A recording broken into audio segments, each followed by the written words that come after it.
ಕಾರಿನ ಗ್ಲಾಸ್ ಒಡೆದು ಹಣ ದೋಚಿದ ಖತರ್ನಾಕ್ ಕಳ್ಳನ ಬಂಧನ. ಚಿಂತಾಮಣಿ ನಗರ ಠಾಣಾ ವ್ಯಾಪ್ತಿಯ ಸೂರ್ಣಶೆಟ್ಟಹಳ್ಳಿ ಬಡಾವಣೆಯಲ್ಲಿ ನಡೆದಿದ್ದ ಘಟನೆ. ಚಿಂತಾಮಣಿ ಕಾರಿನ ಗ್ಲಾಸ್ ಪುಡಿ ಮಾಡಿ ಹಣ ದೋಚಿ ಪರಾರಿಯಾಗಿದ್ದ ಖತರ್ನಾಕ್ ಕಳ್ಳನನ್ನು ಕೊನೆಗೆ ಬಂಧಿಸುವಲ್ಲಿ ನಗರ ಠಾಣೆಯ ಪೊಲೀಸರು ಯಶಸ್ವಿಯಾಗಿದ್ದಾರೆ. ಬಂಧಿತ ಆರೋಪಿಯಿಂದ 1,80,000 ರು ಹಣ ಜಪ್ತಿ ಮಾಡಲಾಗಿದೆ.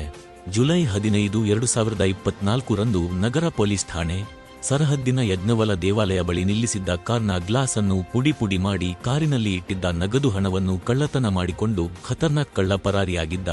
ಕಳ್ಳನನ್ನು ಪತ್ತೆ ಹಚ್ಚಲು ಚಿಕ್ಕಬಳ್ಳಾಪುರ ಜಿಲ್ಲಾ ಎಸ್ಪಿ ಕುಶಲ್ ಚೌಕ್ಸಿ, ಎಎಸ್ಪಿ ರಾಜಾ ಇಮಾಮ್ ಖಾಸಿಂ, ಚಿಂತಾಮಣಿ ಉಪವಿಭಾಗದ ಡಿವೈಎಸ್ಪಿ ಮುರಳೀಧರ ರವರ ಮಾರ್ಗದರ್ಶನದಲ್ಲಿ ಚಿಂತಾಮಣಿ ನಗರ ಪೊಲೀಸ್ ಠಾಣೆಯ ಸರ್ಕಲ್ ಇನ್ಸ್ಪೆಕ್ಟರ್ ವಿಜಿಕುಮಾರ್ ರವರು ತನಿಖೆಯನ್ನು ಕೈಗೊಂಡು ಪತ್ತೆ ಕಾರ್ಯಕ್ಕೆ ಸಿಬ್ಬಂದಿಯವರನ್ನೊಳಗೊಂಡ ತಂಡವನ್ನು ರಚನೆ ಮಾಡಿದ್ದು.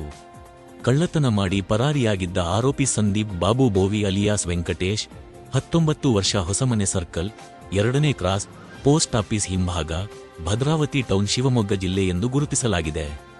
ಆರೋಪಿಯನ್ನು ವೈಜಪುರ, ಔರಂಗಾಬಾದ್, ಮಹಾರಾಷ್ಟ್ರದಿಂದ ಬಂಧಿಸಲಾಗಿದೆ ಎಂದು ತಿಳಿದುಬಂದಿದೆ.